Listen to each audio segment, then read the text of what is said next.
Hey, welcome to HOWZA channel. In today's lesson, you will learn how to fix Windows 11 copy-paste not working. We will show you a few options you can use. Open File Explorer. Go to System Drive. Open Windows folder. Go to System32 folder. Go to Search at the top right corner of the window. Type rdclip and press Enter to search.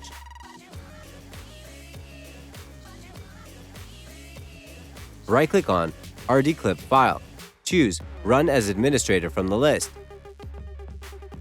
Click on Yes in the pop-up window. You can also use Command Prompt. Go to Taskbar Search. Type CMD. Click on Run as Administrator under Command Prompt. Click on Yes in the pop-up window. Copy and paste the command you can find in the description box below. Press Enter to run the command. Close the window when done. That's it. Thanks for watching the video. Please like it and let us know if you used any of our tips and tricks.